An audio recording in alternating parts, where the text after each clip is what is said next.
They optimized my bottlenecks, removed redundant pointer checks. The database's sub-selects are indexed to a T. They shaved the microseconds down till there was nothing left to count. I instantaneously found the answer in a breeze. But I've been feeling so alone. Nobody here is calling from a function or a phone. If I'm dead code, let me die. It's the Monday Morning Show. Today is May 11th, 2015. I'm Ken LaSalle. That's Josh Woodward singing Dead Code. You can find out more about Josh at joshwoodward.com. You can find out more about me at kenlasalle.com. Government isn't supposed to make us comfortable. This is a talking point you often hear echoed by members of the Republican Party. They'll say you can't solve every problem by throwing money at it, or they'll say that it's not the government's job. What isn't the government's job? Whatever they're talking about isn't the government's job. And you know what? I think they may have a point. In fact, I think it's time we took the advice of our Republican brothers and sisters. Oh, who are we kidding? Our Republican brothers, seriously. Government isn't supposed to make us comfortable. You can't solve every problem by throwing money at it. It isn't the government's job. No joke. I'm perfectly serious. Mind you, when Republicans talk in this way, they're generally referring to things, to government programs, that directly impact you, your children, and your family. They're talking about things like public schools, school lunches, investments into cities, and the environment. Let's take a look at public schools, for instance. Republicans will tell you that funding for education has gone up. And, in fact, it has. The money we put into education in America has gone up, up, up, with no significant increase in students' performance. This appears to be a perfect example of what the Republicans are talking about. Are we really just throwing money down a rat hole? Yes, we are. But not in the way Republicans want you to think we are. A huge chunk of all school funding goes directly into what we used to call private schools. They're called charter schools now, so you don't get the idea that tax dollars are going to educate entitled rich kids. But that's what's happening. You think your tax dollars are going to pay for public schools, but the Republican Party has seen to it that private schools take a big bite out of that budget before it even gets to public schools. When it does get to public schools, you need to keep in mind that since property taxes provide most of the funding, and only for the schools in the area where it's collected, wealthy areas fund wealthy schools. Poor people who cannot afford to live in wealthy areas get crappy schools. Their schools don't get nearly the funding necessary for even the most basic education.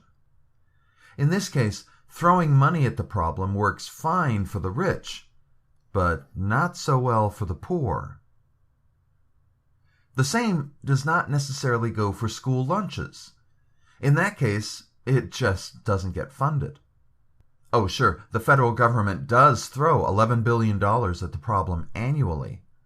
But just look at the slop kids get, and you'll understand that only a small percentage of that money gets to the kids. The money taken by food lobbies, corporations, and everyone else in the middle is well documented. And, in fact, were schools less beholden to corporations for the few scraps they get, if the system actually provided for kids instead of corporate coffers, it might work. The problem is our government is too quick to partner up with agribusiness whose only interest is in feeding GMO corn products and that pink slime they call meat. Throwing money at the problem would work fine if we actually threw money at the problem and not at paying off the lobbyists who get rich off the backs of hungry children. Would our cities be healthier if we threw money at them? Well, that's difficult to say. After 9/11, the federal government stopped funding inner-city youth programs, if they weren't ended before then. Community outreach programs that actually benefited people, They stopped all those in favor of funneling most of that money into so-called homeland security, militarizing our police, and so on. When cities need money now to feed their poor or house the children who have to sleep in the gutter, they tend to turn to so-called faith-based organizations. The federal government now funnels an enormous amount of money into churches, whose only goal is to grow bigger and bigger. You really think churches would invest so much money into building bigger monuments to their collective delusion of an old man in the sky if they really cared about helping anyone but themselves? I use the term so-called with regards to faith-based organizations and homeland security because, well, they're both mythical. Faith doesn't help anyone, and the only people feeling secure in this homeland are the rich. Money is helping them just fine. As for the environment, well, we hardly throw a cent at that. The Republican Party has more or less shut down the EPA, the FDA, and any governmental organization that can help you in the face of ultra-powerful international corporations. Those people who tell you it's a global economy made sure to avoid global oversight. Smart of them, don't you think? So that's what the Republicans talk about when they talk about not throwing money at a problem. They certainly never talk about the subsidies they pay to those who pay their bribes. They don't talk about the massive jobs program that is the U.S. military. They don't talk about the wars everyone is told repeatedly to cheer for. They don't talk about those things. So why don't we? Bribing elected officials used to be illegal quite some time ago, but you just know that couldn't last. It was our elected officials who passed law after law, making bribery a bit easier every time. They called it lobbying. They said it was to fund their campaigns. And since you can't have a government without a campaign, those bribes became known as free speech. That's what the Supreme Court decided in their Citizens United ruling. Unlimited bribery for unlimited kickbacks became the law of the land. In the last 5 years alone, the 200 corporations that gave the biggest bribes in the U.S. spent $5.8 billion influencing our government. In return, our elected officials gave them $4.4 trillion in kickbacks, tax cuts, subsidies, so-called investments. Our government gave our money, over $4.5 trillion, to corporations both in the U.S. and abroad. Because you see, throwing money at problems isn't a problem when our elected officials can become rich off of it. And I won't pin this all on the Republican Party, but the Republicans make the most money off it.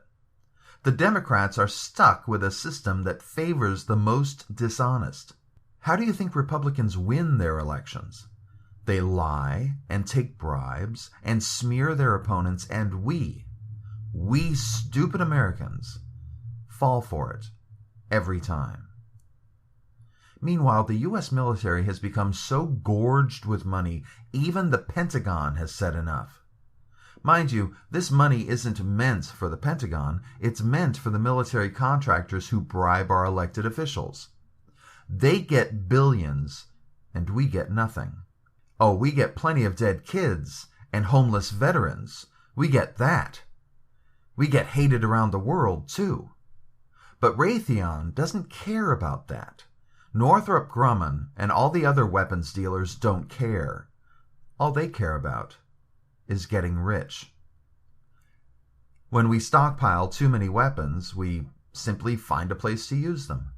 Afghanistan, Iraq, Yemen, Somalia, Syria, Libya, you name it. Do we really need to start a war against ISIS, who we've already been fighting with drones and missiles and so forth? No. We've talked about this. But we do it anyway so we can buy more drones and more missiles and on and on. Everyone is an enemy when we're in the business of killing enemies. Then, to make matters worse, our military actually advertises the glory of these unnecessary, some would say illegal wars. They create propaganda to make us believe that we must glorify our military. To do otherwise would be unpatriotic. The Department of Defense pays sports teams and entire organizations such as the NFL, Major League Baseball, NASCAR, the list goes on, pays them big money to glorify war by flying the weapons of war over their stadiums, lining up soldiers, sometimes even firing weapons before events, just so we'll remember that we are a war-waging nation, and anyone who disagrees with that better just shut the hell up. Republicans have no problem throwing money at these problems. They have no problem making this the government's job, now do they? But I say let's take a page from the Republican playbook. Let's stop throwing money at these problems. Instead, why don't we take the billions of dollars we give to the military-industrial complex, the billions of dollars we give to foreign corporations, the billions of dollars we allow to be given just in bribes alone, and why don't we take that money and throw it at some problems that could use a cure? Why don't we take those billions upon billions of dollars we're using to kill and corrupt, to spread death and hate and disease and poverty and despair, and use that money to help our kids, to improve the lives of our citizens, to remake our nation, and heal our planet? I doubt it could hurt anyone. It certainly hasn't been tried in my lifetime. Now, I know that's not the happiest news, so let's go to the cool thing for the week, which is you. That's right, you. You can change all of this. You can change the course of our nation to one more interested in helping and less interested in bribing and getting rich off the backs of those who need help. If you would rather live in a nation that funds schools instead of funding some multinational weapons dealer, you can make that happen. If you'd rather heal the planet instead of constantly bombing it, you can do that. Vote intelligently. Speak up. Make this a nation, make this a world that you want your kids to live in, that you want to live in. I'm not saying it'll be easy. I'm not saying it'll happen quickly. What I am saying is, it can't happen without you. That's it for this week. I've got a few new books coming out in the coming months, and this episode is brought to you by them all. Worm Food Island, due in July, is a gritty horror novel with a spin on zombies unlike anything you've seen before. Climbing Maya, due in June, is a philosophical memoir that explores the nature of success. If you'd like to pick up a title right now, Heaven Enough, a love story set on the Pacific Crest Trail, is still available in ebook and paperback. The Most Amazing Book You've Ever Heard in Your Entire Life is also available exclusively on audio. There's a lot more out there, and I hope you choose to pick up a title today. And that's the Monday Morning Show for May 11th, 2015. Be sure to check back next week for another episode. Head on down to kenlasalle.com for all the latest. You can find my ebooks, paperbacks, and audiobooks all over, etc., etc., etc. You have yourself a terrific week. Be good to yourself. Be kind to others. Let's make this world a better place. Nobody here has called me from a function or a phone. If I'm dead, code, let me die. 'Cause I'm only wasting memory alive. If I'm dead, code, wipe the drive. 'Cause I'd rather be a memory than a ghost who's still alive.